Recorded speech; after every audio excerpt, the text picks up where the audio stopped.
Welcome to my vlog. ನಾನು ರೆಡಿಯಾಗಿ ಹಾಸ್ಟ್ಲಿಂದ ಕಾಲೇಜಿಗೆ ಹೋಗ್ತಿದ್ದೀನಿ. ಫಸ್ಟ್ ಡೇ ಆಫ್ ಸೆಕೆಂಡ್ ಸೆಮ್ನ ಆಲ್ರೆಡಿ ಬಂಕ್ ಮಾಡಿಬಿಟ್ಟಿದ್ದೀವಿ. ಇವತ್ತು ಇದು ಸೆಕೆಂಡ್ ಡೇ. ಬರೀ ಇಂಥದೆಯ ವಿತ್ ಅ ಪಾಸಿಟಿವ್ನೆಸ್ ಹೋಗ್ತಿದ್ದೀನಿ. 5th ಫ್ಲೋರಲ್ಲಿ ಕ್ಲಾಸ್ ಇದೆ. ಲಿಫ್ಟಿಂದ ಬಂದು ಇವಾಗ ನಾನು ಕ್ಲಾಸಿಗೆ ಹೋಗ್ತಿದ್ದೀನಿ. ನೋಡಿರಿ ಅಲ್ಲಿದೆ ಅಲ್ಲ, ಅದೇ ನಮ್ಮ ಕ್ಲಾಸು. ಇವ ಯಾರೇ ಅವನು ಯಾರ್ಯಾರು ಬರ್ತಾರೋ ಮರೆ ಈ ಮನ್ಯಾಗ? ಸೆಕೆಂಡ್ ಪೀರಿಯಡ್ ಆಡಿಟೋರಿಯಮ್ಗೆ ಅಂತ ಕರ್ಕೊಂಡೋದ್ರು. ನೋಡ್ರಿ ಏನು ಮಾಡ್ತಿದ್ದಾರೆ ಅಲ್ಲಿ. ನ್ಯಾಷನಲ್ ಸೈನ್ಸ್ ಡೇ ಸೆಲೆಬ್ರೇಷನ್ಸ್ ಅಂತ ಏನೋ ಮಾಡ್ತಿದ್ದಾರೆ ಅವರು. ಏನು ಮಾಡ್ತಿದ್ದಾರೆ ಗೊತ್ತಾಗ್ತಿಲ್ಲ. No sir. ಏನಿದು ಏನೋ ಗೊತ್ತಾಗ್ತಿಲ್ಲಪ್ಪ.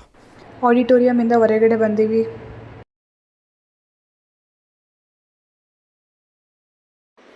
ಪೈಥಾನ್ ಕ್ಲಾಸ್ ನಡೀತಿದೆ. ನೋಡೋಣ ಏನು ಮಾಡ್ತಾರೆ ಸರು.